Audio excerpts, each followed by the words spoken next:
Good morning dear students. तो हमने human physiology के 2 चैप्टर कंप्लीट कर लिए हैं। आज हम 3rd चैप्टर स्टार्ट करने जा रहे हैं, body fluid and circulation. Body fluids and circulation. Body fluid का मतलब है बेटा कि हमारी बॉडी में कितने टाइप के फ्लूइड मौजूद होते हैं। पता है आपको, ब्लड और लिम्फ। ब्लड पूरी बॉडी में मौजूद होता है और लिम्फ टिश्यू के अंदर, जिसे टिश्यू फ्लूइड भी कहते हैं। वो क्या करेंगे बेटा? सर्कुलेट करेंगे। देखो, सर्कुलेशन बहुत ही इंपॉर्टेंट टॉपिक है बेटा। आपने डाइजेशन पढ़ लिया, आपने क्या किया था, उसमें फूड को खाया था और पचाया था। आपने रेस्पिरेशन पढ़ लिया, जो फूड एब्जॉर्ब हो गया था स्मॉल इंटेस्टाइन के सेकंड पार्ट के थ्रू, उसे ऑक्सीजन की प्रेजेंस में बर्न करके एनर्जी को रिलीज कर दिया था बेटा। ये दोनों सिस्टम अभी रहते हैं, ठीक है। बट ये भी और ये सारे सिस्टम डिपेंड करते हैं सर्कुलेशन पर, ठीक है बेटा, ठीक है। डाइजेशन, जो फूड आपने खाया और एब्जॉर्ब हो गया, अगर वो स्मॉल इंटेस्टाइन में ही पड़ा रहेगा तो कोई फ़ायदा नहीं। और भी बॉडी के ऑर्गन काम कर रहे हैं अपना अपना, उनको भी तो चाहिए, ठीक है, न्यूट्रिएंट्स उन्हें भी चाहिए।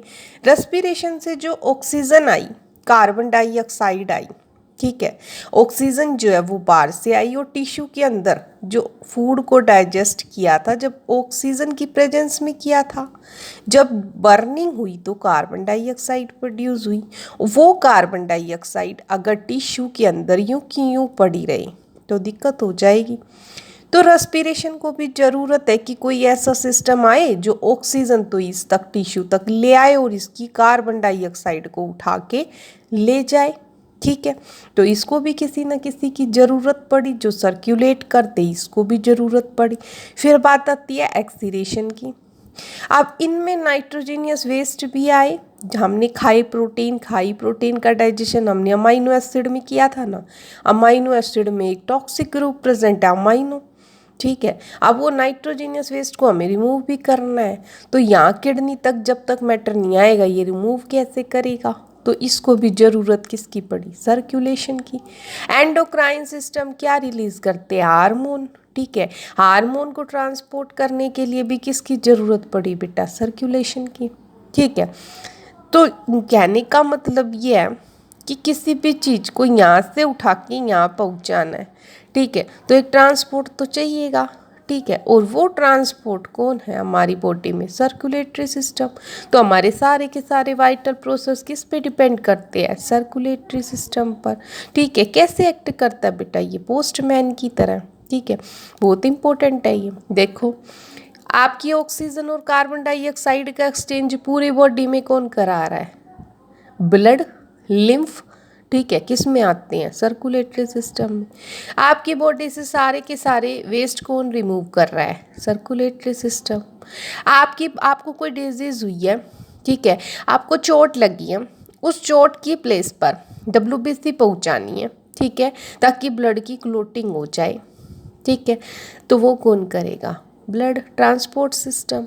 एनर्जी को कैरी करना है, फूड को पूरी बॉडी में पहुंचाना है, ट्रांसपोर्ट सर्कुलेटरी सिस्टम। बॉडी का pH मेंटेन करता है और टेम्परेचर भी मेंटेन करता है, ठीक है। कैसे बेटा? हमने पढ़ा था कार्बन डाइऑक्साइड का ट्रांसपोर्ट, याद हो तो आपको, उसमें एचाइन रिलीज हुए थे। अगर वो एचाइन ज़्यादा हो गए तो क्या होगा?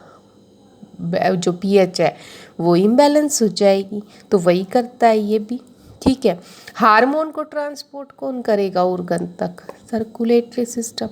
तो हमने इन सब बातों से पता लगा लिया कि सब किस पे डिपेंड करते हैं? सर्कुलेटरी सिस्टम पे। तो ये एक इम्पोर्टेंट वाइटल प्रोसेस है, ठीक है। तो डिफरेंट एनिमल बेटा, different group of animal different method transport के लिए वोल करते हैं।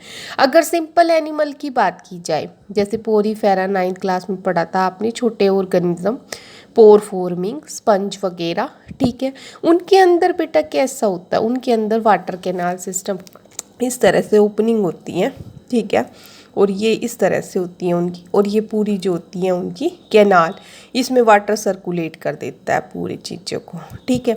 बट हमारे अंदर तो ऐसा नहीं हो सकता, क्योंकि हमारी तो छोटी बॉडी नहीं है, कॉम्प्लिकेटेड है हम, ठीक है। तो हमारे अंदर जो ट्रांसपोर्ट का सिस्टम करता है, दो तरह के लिक्विड होते हैं, पता है आपको, 10th में पढ़े हैं लाइफ प्रोसेस में, ब्लड और लिम्फ। ब्लड जो होता है वो रेड कलर का होता है और लिम्फ जो होता है वो कलरलेस होता है, टिश्यू के अंदर होता है, ठीक है। तो ये बहुत इंपॉर्टेंट रोल प्ले करते हैं बेटा किसमें, ट्रांसपोर्ट में। समझ में आया, ठीक है। तो हम बेसिक पढ़ रहे हैं किसका, सर्कुलेटरी सिस्टम का। देखो बेटा, अब आता है ये सर्कुलेटरी सिस्टम दो तरह का होता है, ओपन और क्लोज। जैसा कि नाम से पता चल रहा है, ओपन है, देखो कहीं से कुछ भी क्लोज नहीं है यहाँ पे, ठीक है। हार्ट से, ठीक, ब्लड आया और ये टिश्यू में पहुँच गया, ठीक है, ओपन, ठीक है, ओपन कैविटी में, ठीक, टिश्यू के साइनसेस में, और यहाँ से उठा के फिर कहाँ पहुँचा दिया, हार्ट में पहुँचा दिया। तो डायरेक्ट ये बॉडी के कांटेक्ट में रहता है, उसे क्या कहते हैं बेटा, ओपन सर्कुलेटरी सिस्टम। बट ये क्लोज सर्कुलेटरी सिस्टम भी देख रहे हैं आप साइड में, क्या है, चैम्बर बने हुए हैं अलग अलग, कहीं कोई मिक्सिंग दिखाई दे रही है, इधर से आया, इधर गया, इधर आया, ठीक है।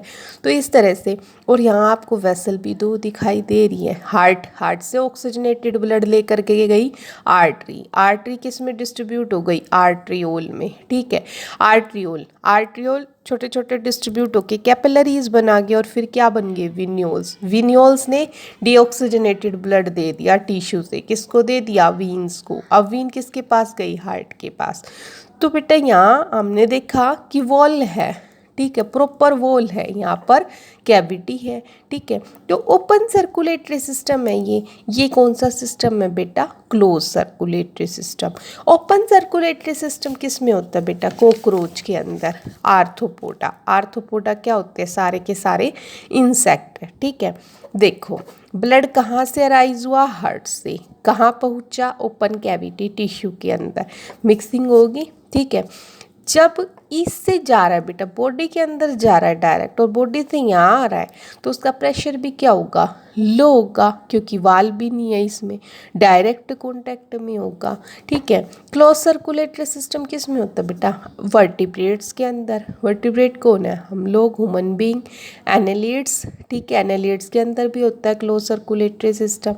इसमें क्या होता है, ब्लड जो है बेटा एक वेसल्स में रहता है, वेसल्स, आर्टरी और वीन में रहता है, ठीक है। पूरा ट्रिप, एंटायर ट्रिप पूरा आर्टरी और वीन में रहेगा, डायरेक्ट कॉन्टैक्ट में नहीं आता टिश्यू सेल के, ठीक है। देखो यहाँ भी आपको आर्ट्रियोल और विन्योल्स दिखाई दे रही हैं, किसी प्रकार की मिक्सिंग इसमें नहीं होती है, ठीक है। तो ये आपने पढ़ा ओपन और क्लोज सर्कुलेटरी सिस्टम। कल हम पढ़ेंगे बेटा वेसल्स क्या होती हैं, आर्टरी क्या होती है, वीन क्या होती है, ब्लड क्या होता है, लिम्फ क्या होता है, इनका पहले थोड़ा थोड़ा ब्रीफ में इनको समझेंगे, फिर हम किसकी तरफ चलेंगे, मेन पार्ट सर्कुलेटरी सिस्टम। आपका काम क्या है, डिफरेंस बताना है आपको open and close circulatory system में, फर्स्ट क्वेश्चन। सेकंड क्वेश्चन आपको एडवांटेज और डिसएडवांटेज बतानी है इन दोनों सिस्टम की क्या क्या है। Thank you.